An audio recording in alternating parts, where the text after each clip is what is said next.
আসসালামু আলাইকুম গাইস, আশা করি সবাই ভালো আছেন। অনেক তো ইতালির বিভিন্ন স্থানে ঘোরাফেরা হলো।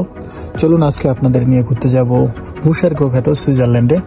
এই ভিডিওর মাধ্যমে আমি আপনাদেরকে দেখাবো সুইজারল্যান্ডের কি কি জায়গায় ঘুরলাম, কোন কোন জায়গায় থাকলাম, কিভাবে ইতালি থেকে আমি সুইজারল্যান্ড গেলাম, সবকিছু। তো সাথেই থাকুন, চলুন দেখতে থাকুন পুরো ভিডিওটি। আমরা ইতালির রোম শহর থেকে সন্ধ্যা 8টা বাজে যাত্রা শুরু করি এবং সুইজারল্যান্ড যে আমরা পৌঁছাই সকাল ঠিক 9টা বাজে।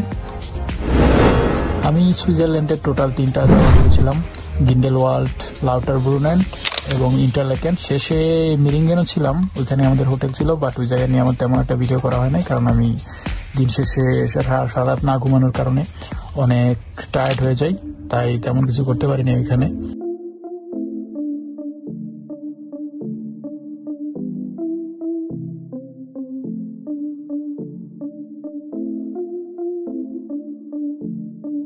এটা হচ্ছে গ্রিন্ডেলওয়াল্ডের ট্রেন স্টেশন। অনেকগুলো মানুষ দাঁড়ায় আছে ট্রেনে ওঠার জন্য। ট্রেন আসবে, তারা উঠে তাদের গন্তব্যস্থানে যাবে।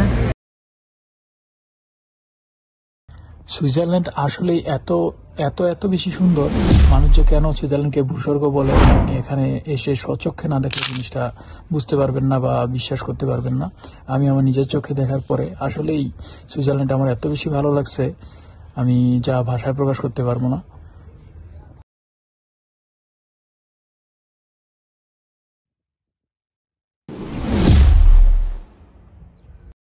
চলুন তাহলে আমি আপনাদেরকে ঘুরে সুইজারল্যান্ডের বিভিন্ন দৃশ্যগুলো দেখাই, সাথেই থাকুন।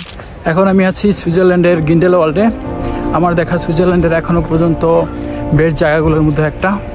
সুইজারল্যান্ডের এই গ্রিন্ডেলওয়াল্ড সুইস আল্পস পর্বতমালার মাঝখানে অবস্থিত অসাধারণ সুন্দর নান্দনিক একটি গ্রাম।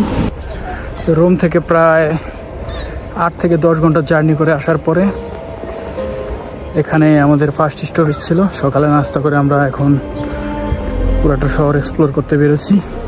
শহর বললে ভুল হবে, আসলে এটা একটা গ্রাম। সুইজারল্যান্ডে মূলত মানুষ টুরিস্ট হিসাবে ঘুরতে আসে এই গ্রামগুলো দেখার জন্যই। আর সুইজারল্যান্ডের অন্যতম সুন্দর 6টা গ্রামের মধ্যে গুগলের হিসাব অনুযায়ী এটা 2 নম্বরে, লাউটারব্রুনেন 1 নম্বরে। একটু পরে যাবো লাউটারব্রুনেনেও। এখন উপরে যে ট্রেন স্টেশন আছে ওখানে আমাদের বাস মূলত পার্কিং করা আছে। ওইখান থেকে আস্তে আস্তে টপ ভিউটার জন্য আস্তে আস্তে নিচের দিকে যাচ্ছেন। আমার মতে আমার দেখা এখনো পর্যন্ত সবচেয়ে সুন্দর জায়গার মধ্যে এটা একটা। আশেপাশে সব বাড়িগুলো মূলত কাঠের তৈরি। দূরে দেখা যাচ্ছে সুইস আল্পস পর্বতমালা, বিশাল উচ্চতায়। এখানে মূলত 2টা কেবল কার আছে, একটা স্পেশাল ট্রেনও আছে যেটাকে মূলত টপ অফ দ্য ইউরোপ বলে। ওইটার বেস্ট ভিউর জন্য, বাট ওইটার খরচ অনেক বেশি পড়ে যায়, যেটা আপাতত অ্যাফোর্ড করার মতো না, তাই ওইখানে না যাই। আপাতত আপনাদেরকে এই গ্রামটা ঘুরিয়ে দেখাই। সুইজারল্যান্ড হচ্ছে মূলত পৃথিবীর সবচেয়ে সুন্দর দেশগুলোর মধ্যে একটা, আর এই সুইস গ্রামগুলোই মূলত তার প্রমাণ। আশেপাশে আপনারা দেখতে পাচ্ছেন চারিদিকে সবুজ দেখতে পাচ্ছেন। একটি ট্রেন লাইন চলে গিয়েছে, এটাই হচ্ছে মূলত সেই ট্রেন লাইন যেটা দিয়ে টপ অফ দ্য ইউরোপ যেটাকে বলে ওখানে যাওয়া যায়। আপাতত ট্রেন নাই, বাট আপনাদেরকে জায়গাটা দেখাই, কি অসাধারণ সুন্দর। সুইজারল্যান্ডের গ্রিন্ডেলওয়াল্ডের অসম্ভব সুন্দর এই গ্রামটিতে মাত্র 3000 মানুষ বাস করে। আর এর ইতিহাস বলতে গেলে এই গ্রামটা প্রথম এক ব্রিটিশ মাউন্টেন ক্লাইম্বারের হাত ধরে আবিষ্কার হয়। 1820 সালে প্রথম পর্বত আরোহণ করতে গিয়ে সেই গ্রামটা আবিষ্কার করে। তারপরে এখানে প্রথম রাস্তা তৈরি হয় 1860 সালে, আর প্রথম রেল লাইন তৈরি হয় 1890 সালে। এই পর্যন্ত উইকিপিডিয়া করে যা জানতে পারছি। আর মানুষ আছে এখানে প্রায় 3000-এর মতো। আর একটু ঘুরে দেখাই, আমার পিছনে সবচেয়ে বড় যে পাহাড়টা দেখতে পাচ্ছেন এটা 4107 মিটার উচ্চ সম্ভবত। আর আশেপাশে আরও কয়েকটা 3000-এর উপরে 3000 মিটার উপরে পাহাড় আছে। এখনো পর্যন্ত গরম সামার চলতেছে ইউরোপে, পুরো ইউরোপেই এবং সুইজারল্যান্ডেও। বাট এখানে হালকা গরম কাপড় পরে ঘোরাফেরা করা লাগে, কারণ এখানে এখনও হালকা ঠান্ডা লাগে বলা চলে। আপনি উপরের পাহাড়গুলো দেখলে বুঝতে পারবেন যে এখনও বরফ জমে আছে উপরে। সো সুইজারল্যান্ডের এই গ্রামটা গ্রিন্ডেলওয়াল্ড ঘোরা আপাতত এখানেই শেষ। এখন বাসের সামনে চলে যাব। নেক্সট স্টপেজ আমাদের সুইজারল্যান্ডের সবচেয়ে সুন্দর গ্রাম গুগলের হিসাব অনুযায়ী লাউটারব্রুনেন। দেখা হচ্ছে সেখানে। বাই।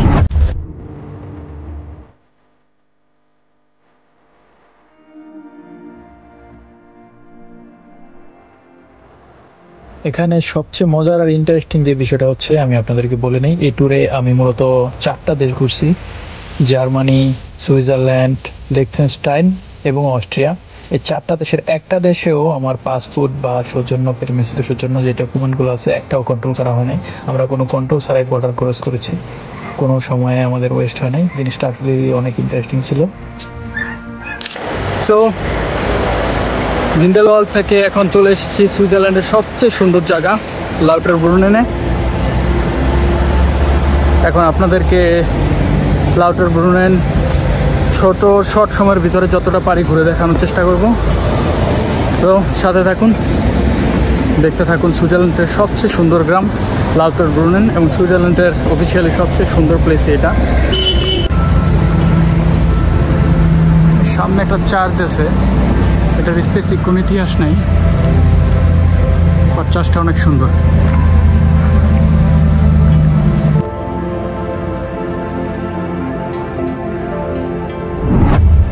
সামনে এখানে যে ঝর্ণাটা দেখতে পাচ্ছেন, এটা লাউটারব্রুনেনের আইকনিক একটা ঝর্ণা। সোজা কথায় বলতে গেলে বলা যায় লাউটারব্রুনের পোস্টার এটা প্রায় 790 মিটার উপর থেকে ফল করে। সরাসরি ওয়াটারফল যেভাবে হালকা নিচু হয়ে ডিরেক্ট ফল করে, এটা সেরকম নয়, এটা ডাইরেক্ট 790 মিটার উপর থেকে একদম নিচে পড়ে। আর এই ঝর্ণাটা সারা বছরই কন্টিনিউসলি পড়তে থাকে, বাট উইন্টারে একটু ডিফারেন্ট। উইন্টারে এভাবে ফল করে ওয়াটার, বাট পড়ার সাথে সাথে নিচে বরফ হয়ে যায়, কারণ এখানে শীতের সময় সবসময় টেম্পারেচার -এর দিকে থাকে। সুইস আল্পস পর্বতমালার পাদদেশে 2 পাহাড়ের মাঝখানে এই লাউটারব্রুনেন গ্রামটির অবস্থান। এখানে প্রায় 2500-এর মতো মানুষ বাস করে। আর গ্রামটা খুব বেশি বড় না, ছোট, বাট দেখতে অনেক সুন্দর। চারিদিকে যত চোখ যায় আপনার সুইস স্ট্রাকচার যেভাবে বাড়িঘর তৈরি হয় সাধারণত ওই রকমই, সব কাঠের তৈরি, বাট কিছু হালকা অল্প কিছু আছে কংক্রিটের তৈরি, যেমন এই চার্চটা যেটা একটু আগে আপনাদেরকে দেখালাম। আর বাকি কিছু সিনেমাটিক শট নিয়ে এখন আপনাদেরকে দেখাই, দেখতে থাকুন। Let's go.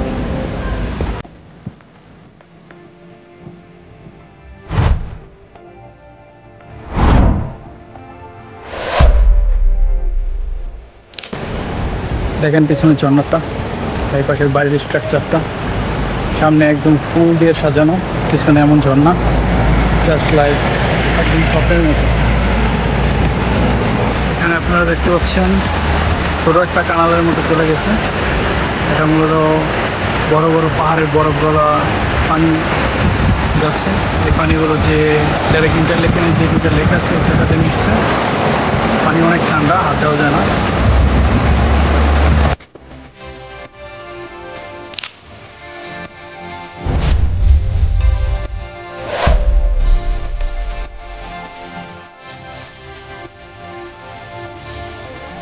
এখন আমি দাঁড়িয়ে আছি লাউটারব্রুনের বেশ ভিউ পয়েন্টে। এখান থেকে একসাথে ঝর্ণা, একসাথে দূরের বরফের পাহাড় সব একসাথে দেখা যায়। আপনাদেরও দেখাই।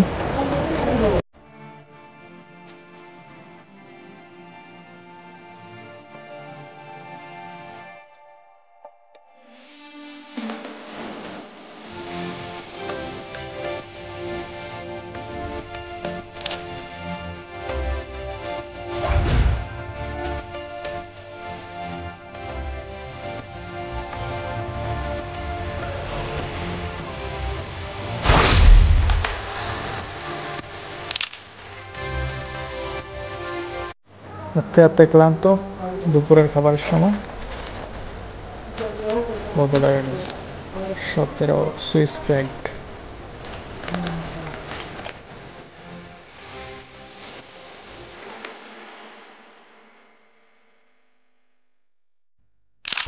সো দুপুরের খাওয়া দাওয়া শেষ করে ইন্টারলেকেনের রাস্তায় একটু ঘুরতে বেরোলাম। ইন্টারলেকেন মূলত দুইটা লেকের মাঝখানে অবস্থিত। আমরা যেখানে আসছি তার আশেপাশে এই ইন্টারলেকেনই হচ্ছে সবথেকে বড় শহর। বেশিক্ষণ সময় নেই, হাতে আর 1 ঘন্টার মতো আছে, তাড়াতাড়ি ব্যাক করতে হবে। ইন্টারলেকেনের এই পার্টটা অনেক ইন্টারেস্টিং। এখানে খোলা একটা মাঠ দেখতে পাচ্ছেন। এখানে কতক্ষণ পরে যারা প্যারাগ্লাইডিং করে এই যে দেখতে পাচ্ছেন তারা এসে এখানে নামে।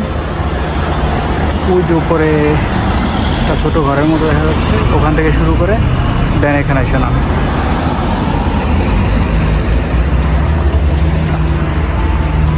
ওখানে আর 4-5 জন দেখা যাচ্ছে। সুইজারল্যান্ডের একটা জিনিস আমার একদম মুগ্ধ করছে, এটা হলো মনে করেন এদেশের রাস্তাঘাট কি সুন্দর স্মুথ, কোনো পরিষ্কার, কোনো ময়লা ছলা কিচ্ছু নাই, কত সুন্দর পরিষ্কার, সবাই কি সুন্দর রুল মেনটেন করে চলতেছে, বাড়িঘরটি কত সুন্দর। আর আমার ইতালির মধ্যে যে এত আবর্জনা ময়লা দালা ভিক্টোরিয়া গেলে তো কোনো কথাই নেই। তবে সুইজারল্যান্ড ঘুরতে এসে একটা জিনিস লক্ষ্য করলাম, এখানে ইতালি অনুযায়ী টুরিস্টের পরিমাণ অনেক কম। এখানে মূলত ইউরোপিয়ান টুরিস্টরা তেমন একটা আসে না, কারণ এই জায়গায় সব কিছুর দাম অনেক আকর্ষণ। এটা অনেকের কাছে এফোর্ড করা অনেক কষ্টের। এখানে যেটা খরচ হবে তার অর্ধেক খরচ করে স্পেনের বার্সেলোনা, ফ্রান্সের প্যারিস বা বিভিন্ন জায়গায় অনায়াসে 3-4 দিনের ট্যুর দেওয়া যায়। সো সবাই এই কথাই চিন্তা করে এখানে যে ধরনের টুরিস্ট আছে তার ভিতরে আমি দেখি সবচেয়ে বেশি আমাদের এশিয়ান, মিডল ইস্ট টাইপের টুরিস্ট বেশি, বিশেষ করে ইন্ডিয়ান আর মিডল ইস্ট, দুবাই, আরাবিয়ান, যাদের অনেক পরিমাণ টাকা আছে তারাই মূলত এখানে আসে। সো আজকে অনেক টায়ার্ড, আর বেশি ঘোরাঘুরি করা সম্ভব না। সো ভালো থাকবেন। সুইজারল্যান্ডের ভিডিও আজকে এই পর্যন্তই শেষ। সামনের ভিডিওতে দেখা হচ্ছে জার্মানির মিউনিখ থেকে। ভালো থাকবেন সবাই, আল্লাহ হাফিজ।